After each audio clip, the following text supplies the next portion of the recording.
देख रहे हैं राष्ट्रीय जगत विजन न्यूज और मैं हूं आपके साथ निशा शर्मा। जंतर मंतर पर जारी कॉकरोच जनता पार्टी यानी सीजेपी के आंदोलन के बीच शुक्रवार को केंद्र सरकार और छात्र संगठन के प्रतिनिधियों के बीच दूसरे दौर की बातचीत हुई। संविधान क्लब में हुई यह बैठक करीब 10 मिनट तक चली। बैठक में सीजेपी की ओर से सौरभ दास और आशुतोष रांका शामिल हुए, जबकि सरकार की तरफ से केंद्रीय मंत्री जेपी नड्डा और जितेंद्र सिंह मौजूद रहे। बैठक के बाद सीजेपी के प्रवक्ताओं ने बताया कि सरकार ने उन्हें दूसरे दौर की बातचीत के लिए बुलाया था।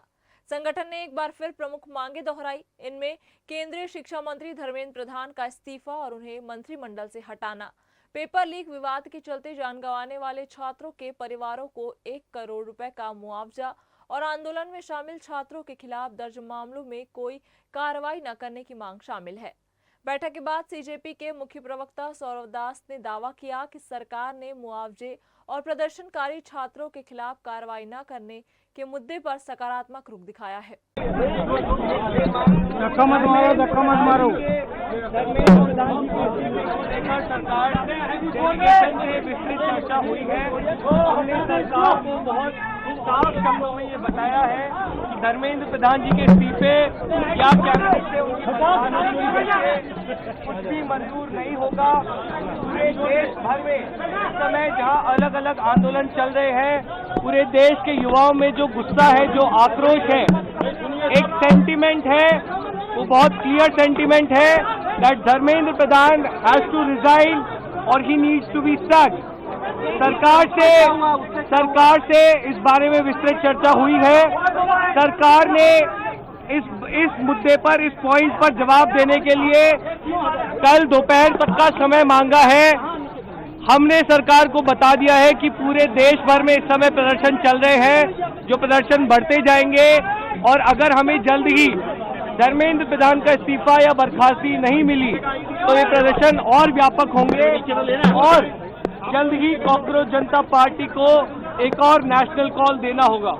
हम उम्मीद करते हैं कि सरकार जल्द से जल्द धर्मेंद्र प्रधान को बर्खास्त करेगी या वो इस्तीफा देंगे और इस मामले को हम एक कंक्लूजन की ओर लेकर जा पाएंगे। आपने सरकार को कोई मोहलत दिया है, टाइम दिया है क्या? टाइम दिया है क्या सरकार को रिजाइन के लिए, समय के लिए? सरकार ने कॉम्पनसेशन पे और लीगल केसेस पे इन प्रिंसिपल एग्रीमेंट जताया है, पॉजिटिव है। धर्मेंद्र प्रधान की रेजिग्नेशन को लेकर कल सरकार ने फिर से समय मांगा है। कल दिन में सरकार से फिर मुलाकात होगी और हमें उम्मीद है कि कल धर्मेंद्र प्रधान जी का इस्तीफा लिया जाएगा। हमने सरकार को बता दिया है कि ये आंदोलन बहुत बड़ा हो रहा है, नेशनली स्प्रेड हो रहा है और जल्द ही अगर समाधान नहीं निकाला गया तो सीजेपी को फिर से एक और नेशनल कॉल देना होगा।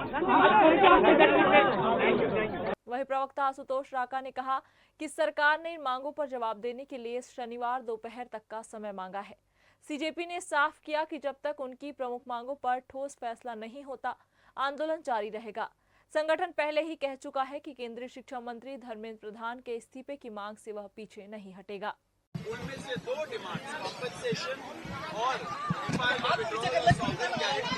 इसलिए सरकार पॉजिटिव है। और साथ साथ हमने एक और चीज रिजाइन का बोलो। एक और चीज हुआ है, हम लोगों ने बोला कि दिल्ली पुलिस के द्वारा बहुत सारे यंग लड़के लड़कियां युवा है इस देश के, उनको कल रात से पूरे दिन और आज भी डिटेन किया जा रहा है कोई रीजन के बगैर। वो लोग जो जंतर मंतर से निकल के घर जा रहे हो, वो लोग जो जंतर मंतर के तरफ आ रहे हो एंड वो लोग जो जैसे खाना पहुंचा रहे हो, ऐसे यंग लोगों को पुलिस चुन चुन के डिटेन कर रही है, लॉयर्स के साथ धक्का मुक्की कर रही है। जब हमने ये बताया सरकार को कि ऐसा नहीं होना चाहिए क्योंकि ट्रस्ट डेफिसिट है लोगों के अंदर, उन्होंने बोला कि ऐसा कुछ तो नहीं हो रहा है, लेकिन अगर हो रहा है उन्होंने आश्वासन दिया है कि ऐसा नहीं होगा एंड दिल्ली पुलिस को वो बोलेंगे ऐसा नहीं करने को। उधर प्रदर्शन को देखते हुए दिल्ली पुलिस ने कानून व्यवस्था का हवाला देते हुए अगले आदेश तक सभी पुलिसकर्मियों की नियमित छुट्टियां रद्द कर दी है। पुलिस ने कहा है कि केवल आपात स्थिति में ही अवकाश दिया जाएगा। अब सभी की नजर सरकार के अगले जवाब और सीजेपी की आगे की रणनीति पर टिकी है। फिलहाल देश प्रदेश की खबरों से अपडेट रहने के लिए हमारे चैनल को सब्सक्राइब करें और नई खबरों के नोटिफिकेशन के लिए बेल आइकन जरूर दबाएं। नमस्कार।